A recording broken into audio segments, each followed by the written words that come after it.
Warning, the following video has flashing lights and also includes content that may be deemed inappropriate for some viewers. Viewer discretion is advised.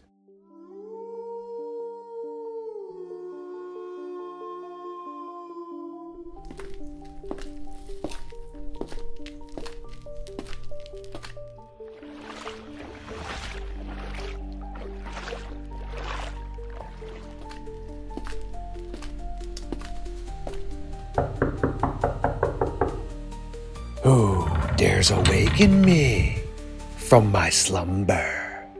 Lavani, aka Lady Trax.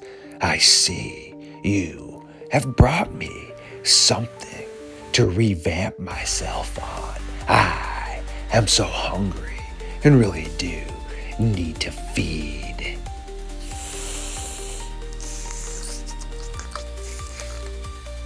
Absolutely delicious. I do adore you, my friend.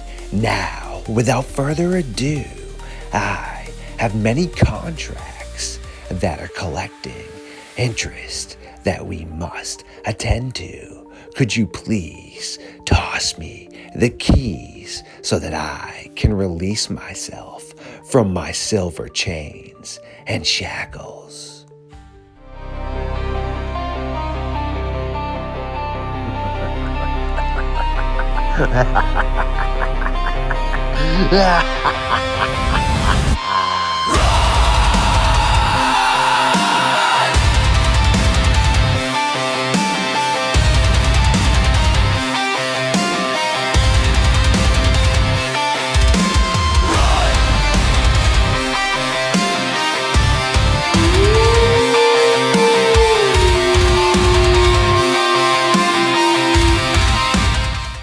My creatures of the night, yes, once again you are tuning in to Midnight Lycanthropy here on LordeStarfox Radio. Yes, it is October, one of my favorite months. And of course, we all know what my favorite holiday must be, correct?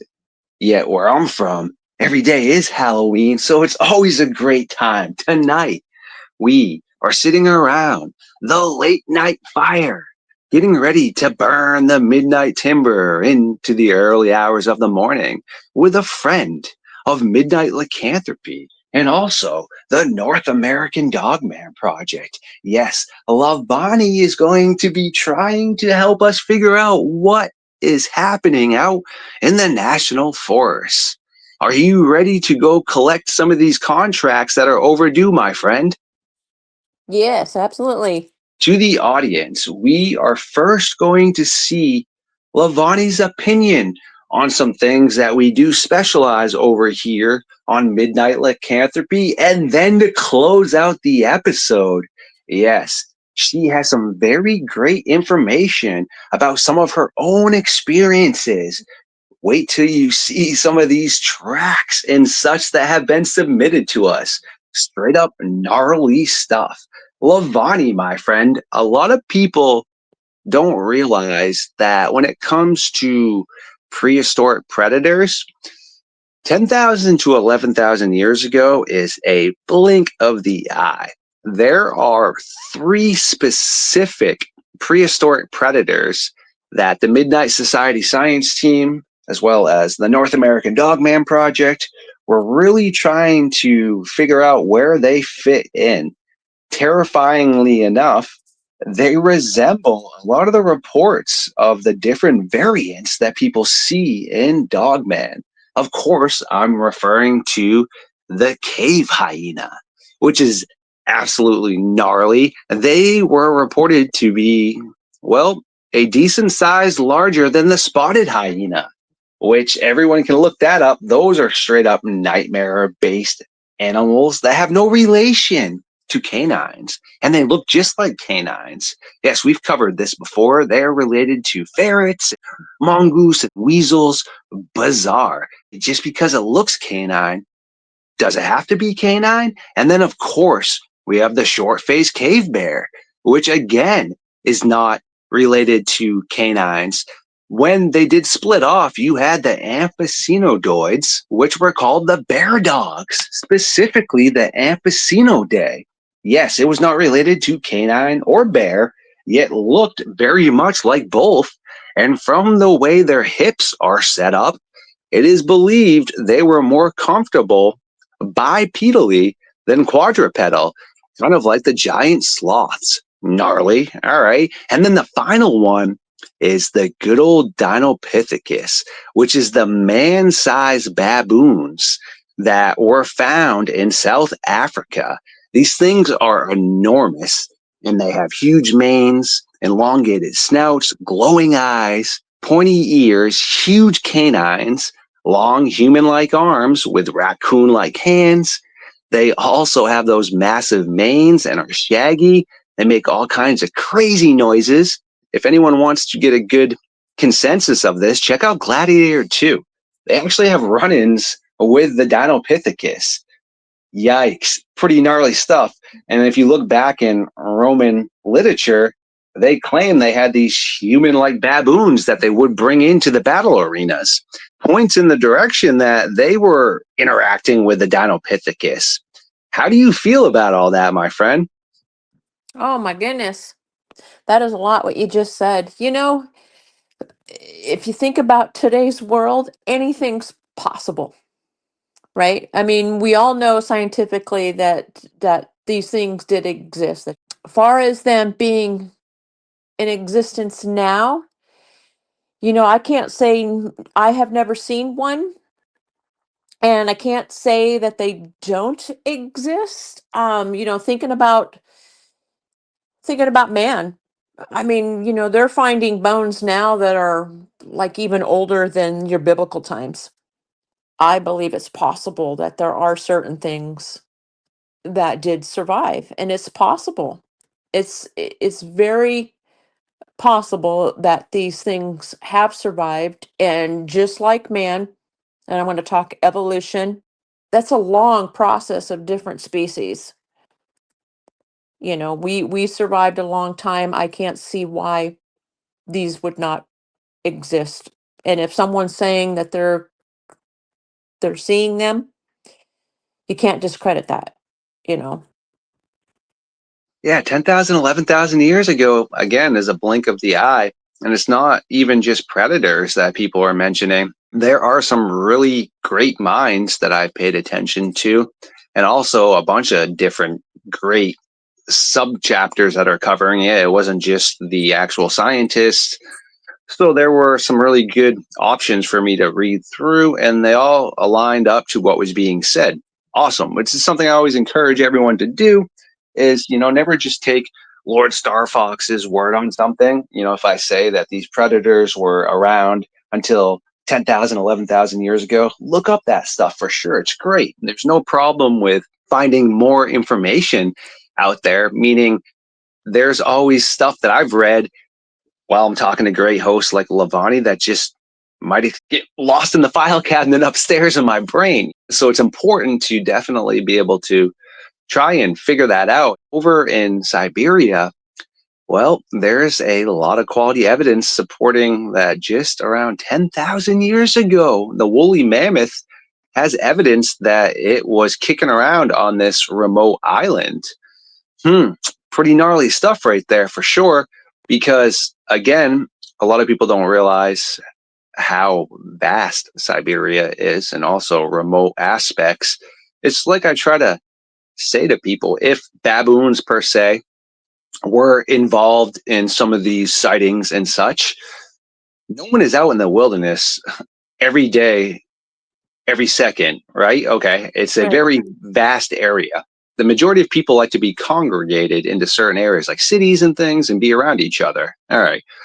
We would literally have to have people that would be documenting behaviorisms by every known fox ever to then understand vastly, we'll say, because nothing's 100%, 90% or above what foxes are acting like.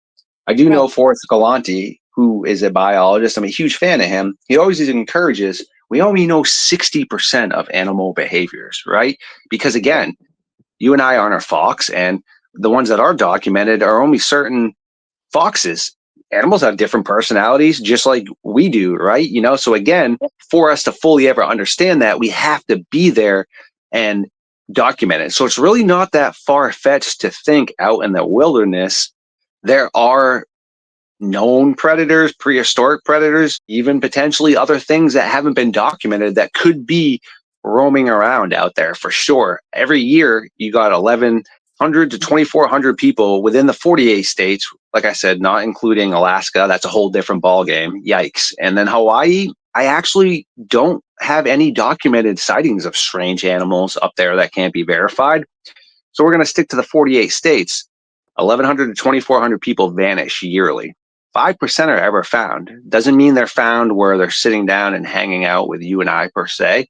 This could be backpacks or darker things that we don't really need to dive into. That's a very small portion. What do you think is occurring out there for sure? I think most of it, a majority, my opinion only, I believe would be like human error, especially people that are going out hiking alone. You fall down a ravine, you're injured, then you've got your wild animals out there. I mean, I don't even want to describe what could happen, to the human body. And then I also do believe that man, that there unfortunate events happen when humans hurt another human. Far as creatures, it's possible. You've got your, in certain areas, you got your grizzlies, that have been known to attack humans. Do they drag them back? Drag them, what they do? I honestly don't know. But far as the bigger creatures that are out there, such as your Bigfoot, your Dogman, I, I'm I'm a believer that I don't think they have anything to do with it. Excellent, right there. I couldn't agree more. There is definitely a lot of what we call misfortune, is how we term it, which could be, like you said, honestly, just misfortunate and to cause a little bit of nightmare fuel for you as well as the audience before we let you start diving into some of your thoughts of this dogman creature, also some of your occurrences. Is when it comes to grizzly bears, yikes, they actually make caches, meaning there's cases where people escaped and their friend or a loved one was being consumed because they start eating you while you're still talking or screaming. Well, they come back and they actually found this woman inside of a cache. It was basically a burrow that the bear had put leaves all on. When they were trying to just look for what they thought were remnants, she was actually still in there. It is straight up creepy as heck and terrifying. But Absolutely. I, I would yes, not be hiking alone, that's for sure. Not in such, these vast areas. I mean, because when you go hiking out on a vast area and it swallows you up. When you go under that canopy, you're on your own. hmm, You're dealing with Mother Nature and you got to be smart. yes, So I'm not preach on that. dog man.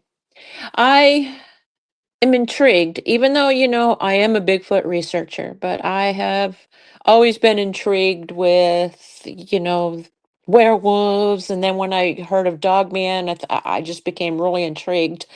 And I did get to go into an area where there had been several Dogman encounters. We did spend the night.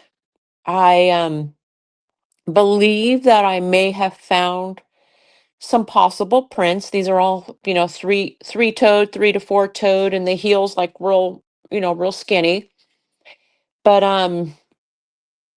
when we were at camp, we heard I'm just going to make this really really brief. You hear the coyotes, and if you're familiar with coyotes and how they run in packs and they do their yelping, and I know they yelp during a hunt, but I think for the first time in my life, I've heard coyotes literally crying that they were in pain.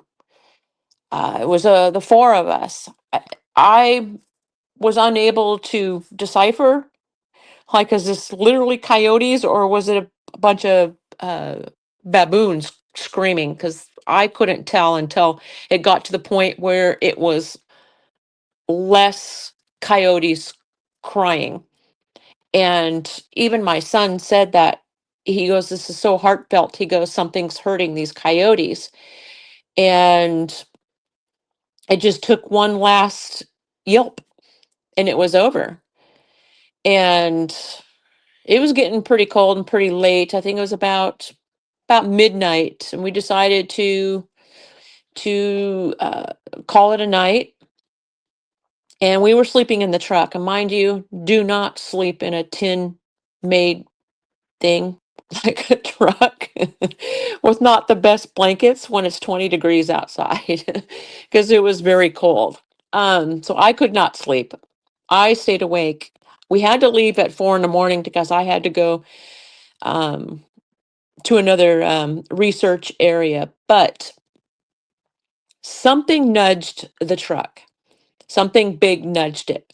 And I happened to look over to my son thinking, did he move? He sounded asleep. And I went and as I sat up, there was frost on the windshield, but I could see, because the moon was bright, but frost on the windshield, I could see something very large. And I'm talking 7 foot to 8 foot, just large, just run in front of the truck.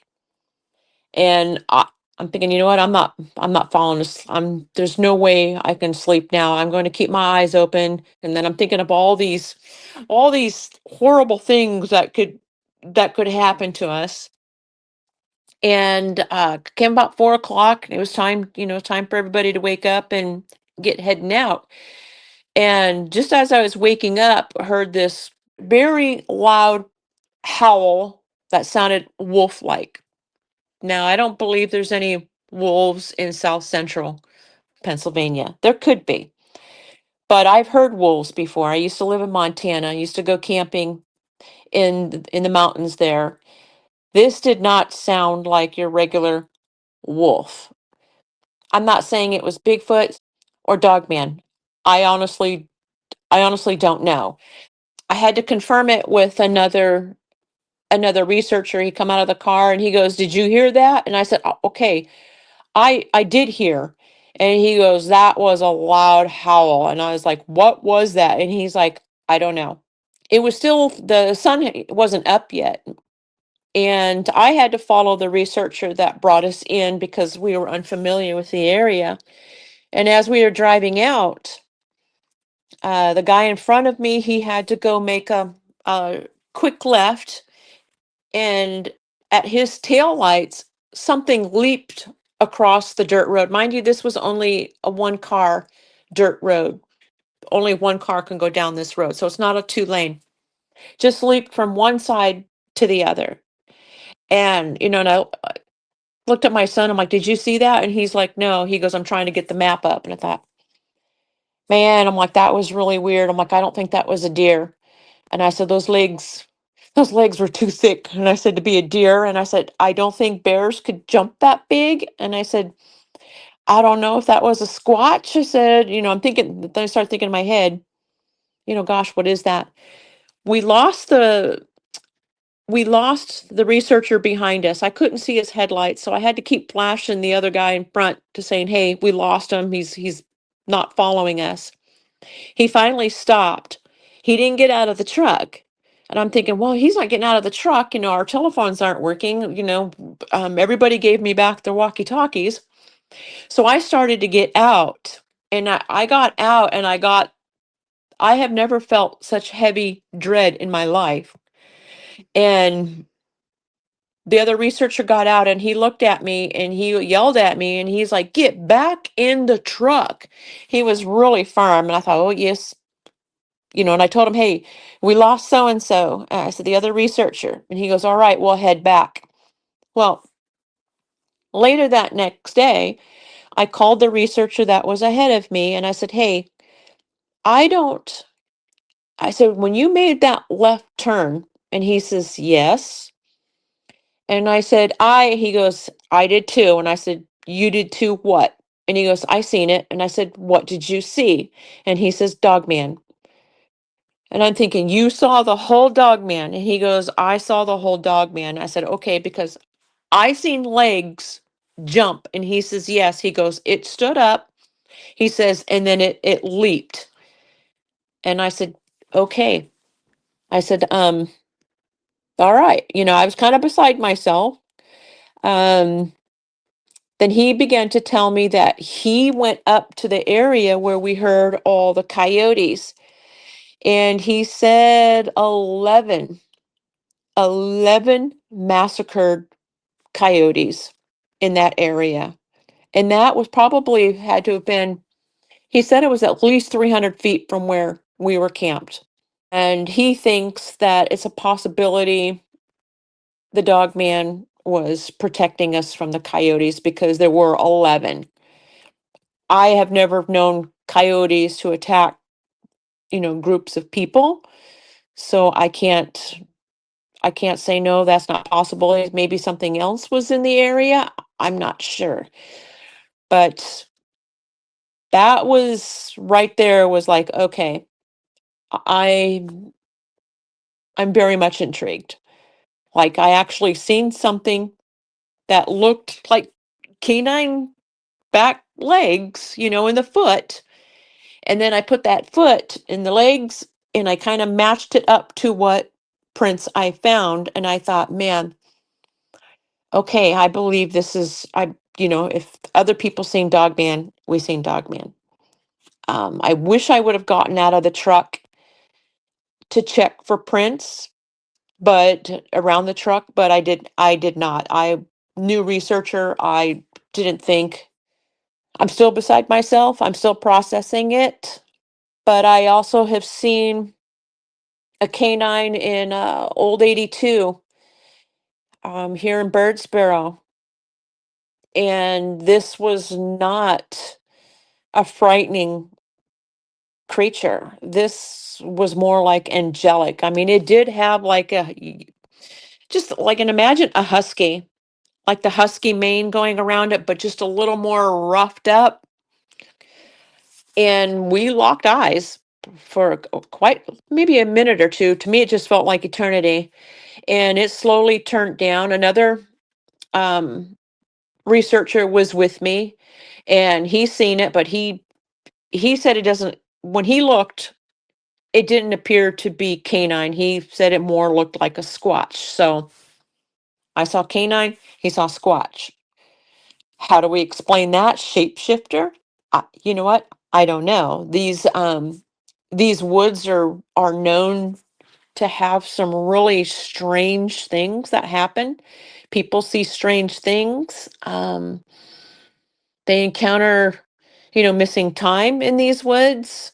So I don't know.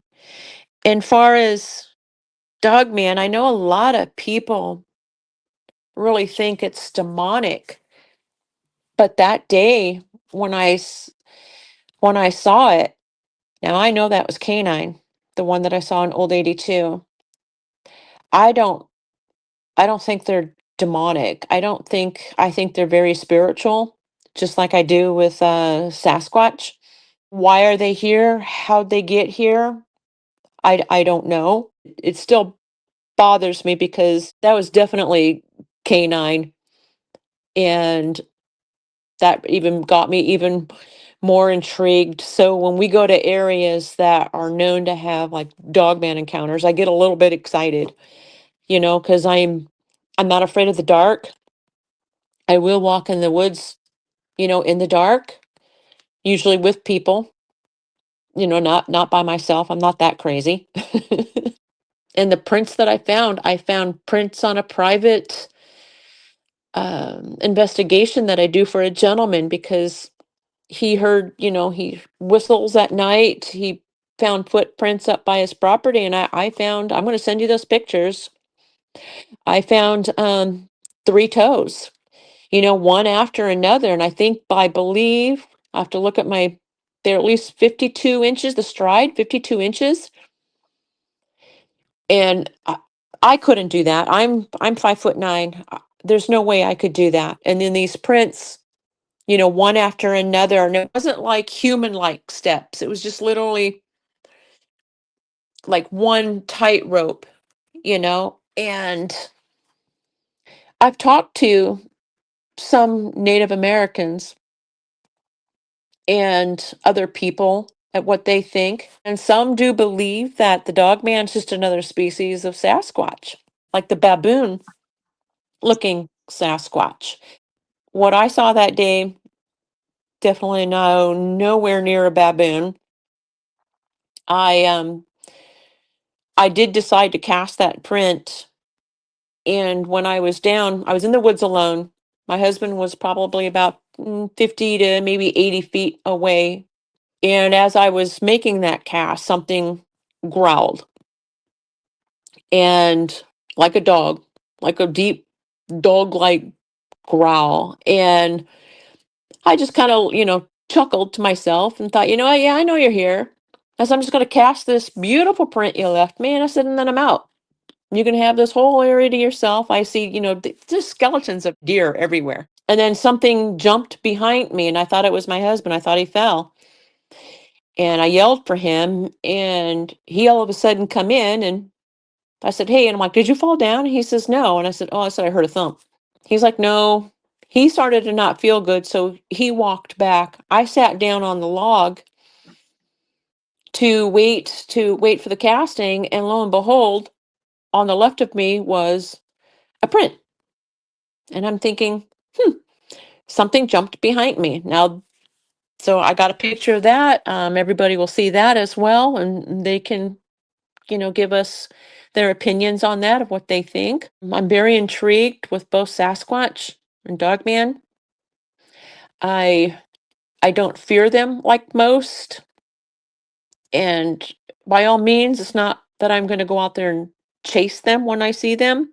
I have seen two Sasquatches, within 10 feet of each other. And mind you, I stayed right put. I did not leave. I didn't go any closer. That's pretty much like I just wanted to keep this short for you. Excellent stuff right there by you for sure. It's so amazing. This is why it's super important that we're just able to work together as a machine. Each cog is so important, meaning people such as yourself that spend a lot of time out there getting those analytics and analysis to me where I can crunch the numbers and then share all that stuff with my science team, which the prints you're talking about, yes, they actually look like some of the prints we have on file that our biologists and environmentalists really can't verify what they are. Also, our tracker, good old Nuxium, Brother Nature, he is Yeah. unable to verify those with any known animals as well. It is so amazing right there to just be able, as stated, sit down and figure this all out. Individuals such as myself now get to nerd out and crunch the numbers. And geez, you want to talk about some nightmare fuel when it all starts falling into place, the cave systems, missing people, strange sightings, and you sandwich it all together, it almost fits perfectly. Yeah, it is. We live on a strange planet, that's for sure. Ha ha, yes, no. Is that not the truth? Well, before we do let you get back to some important things you need to attend to, I would love to know if there's anything else you would like to touch base on tonight before I do have something I think you'll like to hear that actually is very similar to what you had spoke about with some gentlemen that actually still is, I would say, a skeptic. He knows what he saw. He still doesn't necessarily subscribe to it, never dove into cryptids or anything, just been an outdoors person. Yeah, is there anything else you would like to touch base on, my friend? No, that's it. Sweet. I do love it. Well, after I tell you this and see your good old thoughts, please, as my buddy JJ Messenger says, give yourself a good old shameless plug. Let anybody know where they can check out some of your research or get a hold of you if they've had encounters. Okay. Alrighty. Well, this was a pretty recent encounter. This was only around 5 years ago.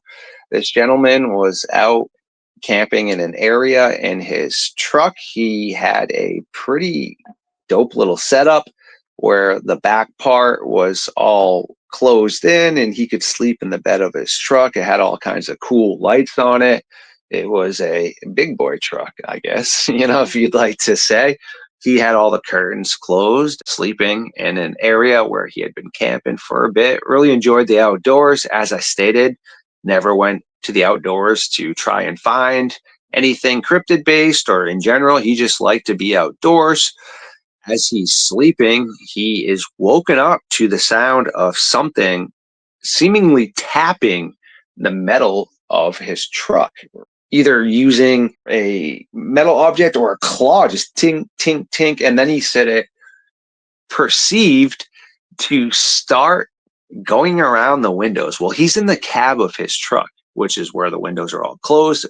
If he's to jump into the front seat, that is where the windows are open, right? Just so that you and the audience can kind of picture what's happening. He then hears something start rattling the back doors to the truck, which would be at the end of the bed where he could then get in and out if he didn't want to hop in the front.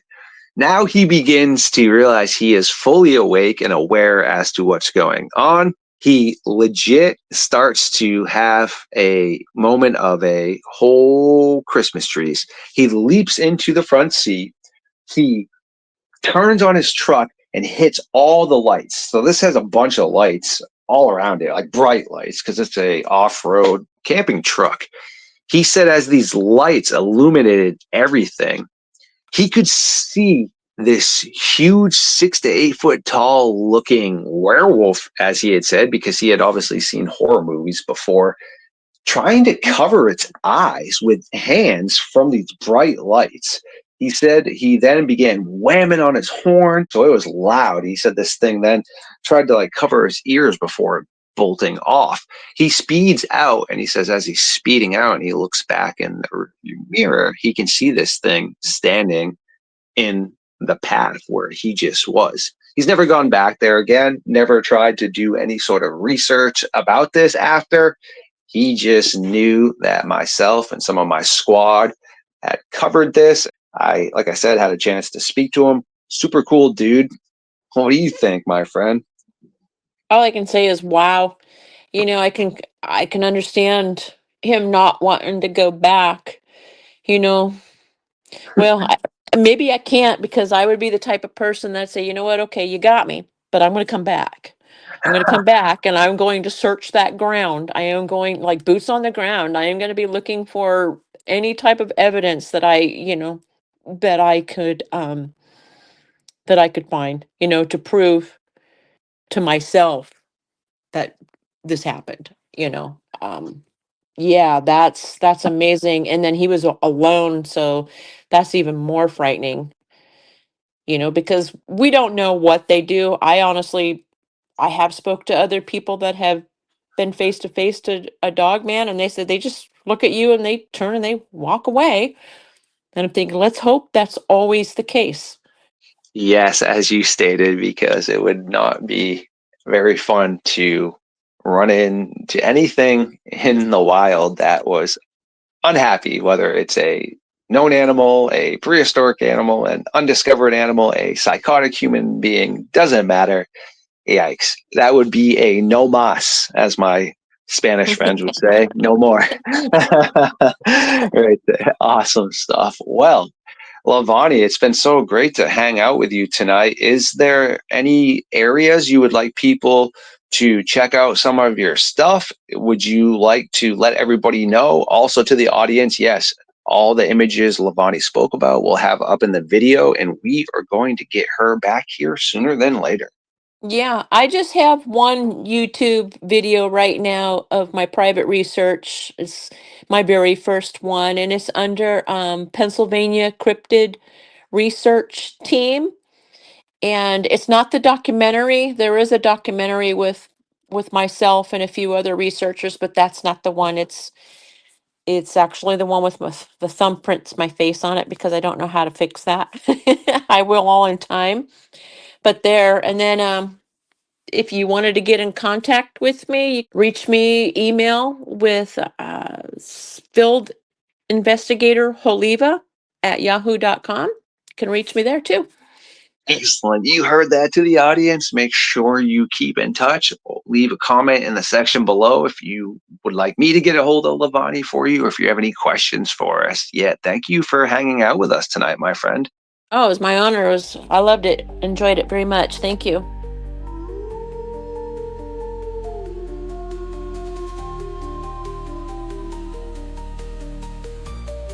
Ooh, my legendary creatures of the night. I do adore every single one of you. And thank you for hanging out tonight. Please like, comment, subscribe, share the truth to the algorithm. And remember, there are things that go bump in the night.